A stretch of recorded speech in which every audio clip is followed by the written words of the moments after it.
यह कहानी है एक सन्यासी की। सन्यासी वह होता है जो अपना सब कुछ त्याग कर सिर्फ एक चीज को ही अपना लक्ष्य बना लेता है।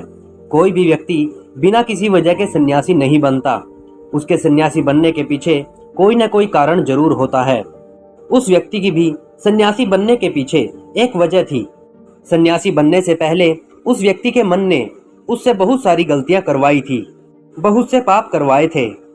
उस व्यक्ति का मन उसका मालिक बन चुका था।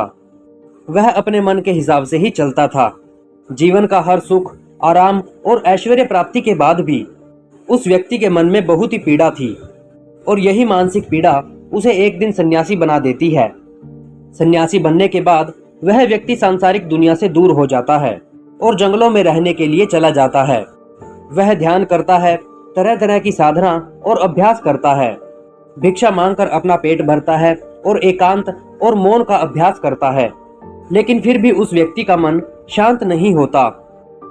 यहाँ पर एक बात समझने वाली है कि जो ध्यान या किसी भी साधना की जो शुरुआती बिंदु होता है, उसकी शुरुआत तभी की जा सकती है जब हमारा मन शांत होता है, जब हमारा मन हमारी सुनता हो। लेकिन उस सन्यासी का मन न तो शांत था और न ही उसकी सुन रहा था। उस सन्यासी के मन में यह बात गहराई में बैठ गई थी कि मन को शांत कर पाना या अपने वश में कर पाना असंभव है। फिर एक दिन उस सन्यासी को एक व्यक्ति मिलता है जो कि न तो कोई सन्यासी था और न ही कोई बुद्धिमान था। वह तो बस एक साधारण सा चरवाहा था जो उस जंगलों में अपनी भेड़ों को चरा रहा था। वह चरवाहा उस सन्यासी के पास जाता है और पूछता है, क्या मैं तुम्हारी कोई सहायता कर सकता हूँ? मैं तुम्हें पिछले कई दिनों से देख रहा हूँ, तुम काफी परेशान दिख रहे हो, तुम बहुत ज्यादा बेचैन रहते हो। यदि तुम चाहो तो मैं तुम्हारी सहायता जरूर कर सकता हूँ। चरवाहे की बात सुनकर वह सन्यासी कहता है, भला तुम क्या मेरी मदद कर सकते हो? तुम तो एक सांसारिक व्यक्ति हो जो अपनी मोह माया में ही लिप्त रहता है। यह सुनकर वह चरवाहा उस सन्यासी को कहता है, मैं तुम्हारी मदद कर सकता हूँ क्योंकि मैं अपने मन को अपने वश में करना जानता हूँ। चरवाहे के मुंह से यह बात सुनकर सन्यासी बहुत जोर से हंसता है और कहता है कि तुम कैसे अपने मन को वश में कर सकते हो? तुम तो एक सांसारिक व्यक्ति हो। मैंने अपना सब कुछ त्याग दिया और जंगलों में आकर रहने लगा, फिर भी मैं अपने मन का गुलाम हूँ और तुम कह रहे हो कि मैं इसे वश में कर सकता हूँ। वह चरवाहा कहता है कि मन को वश में करने के लिए सभी वस्तुओं को त्याग करना आवश्यक नहीं है और न ही जंगलों में आकर रहना जरूरी है। बस एक चीज है जिसे छोड़ना होता है।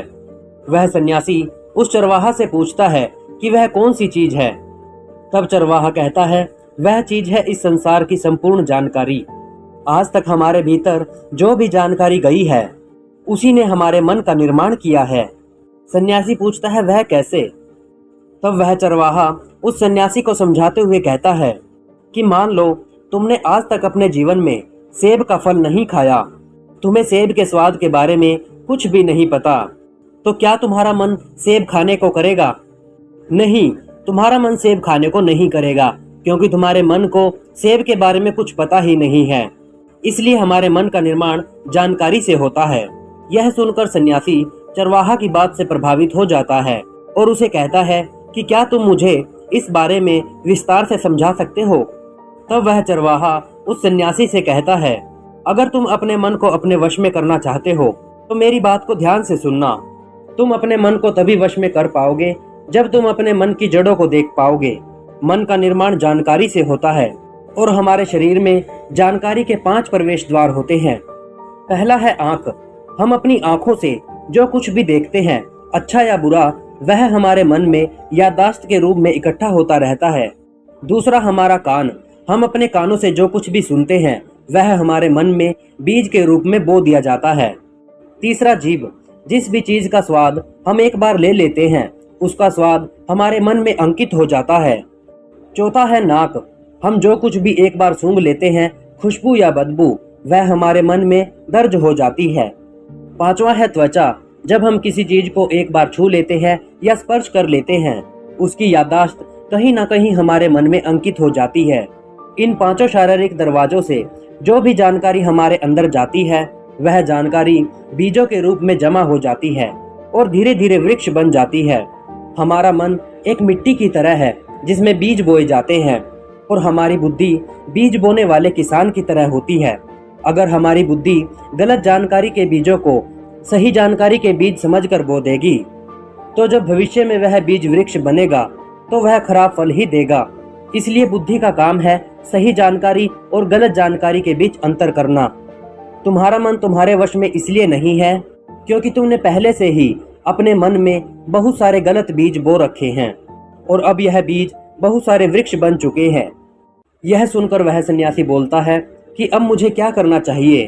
अब तक तो मैं बहुत सारे गलत बीज बो चुका हूँ और जो बीज बोए जा चुके हैं उसे कोई निकाल नहीं सकता। यह सुनकर वह चरवाहा उस सन्यासी से कहता है, अब तक तुम अनजाने में गलत बीज बो रहे थे, लेकिन अब जानबूझकर सही बीज बोना शुरू कर दो।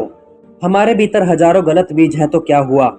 अब से लाखों सही बीज बोने के लिए तैयार हो जाओ। अब तुम्हें पूरा दिन बस इन बातों पर ध्यान देना है कि इन 5 दरवाजों से तुम्हारे भीतर क्या जानकारी जा रही है और जो जानकारी भीतर जा रही है वह जानकारी सही भी है या नहीं।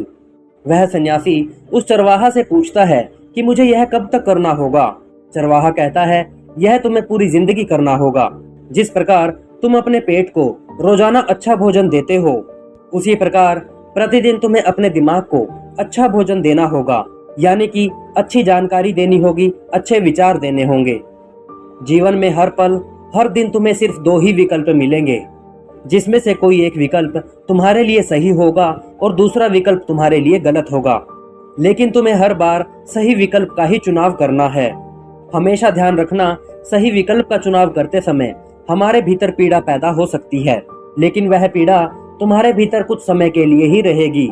इसलिए तुम्हारे भीतर कितनी भी पीड़ा क्यों न हो, तुम्हें हर बार सही का ही चुनाव करना होगा। जितनी बार तुम सही का चुनाव करोगे, उतनी बार तुम अपने अंदर एक सही बीज बोओगे। और जिस दिन तुम्हारे अंदर सही बीजों की संख्या गलत बीजों की संख्या से अधिक हो जाएगी, उस दिन तुम्हारा मन तुम्हारे वश में हो जाएगा। लेकिन उस दिन के लिए आज से ही तुम्हें प्रयास करना होगा। वह सन्यासी उस चरवाहा की बात को समझ जाता है और उसके बताए अनुसार उसी कार्य में लग जाता है।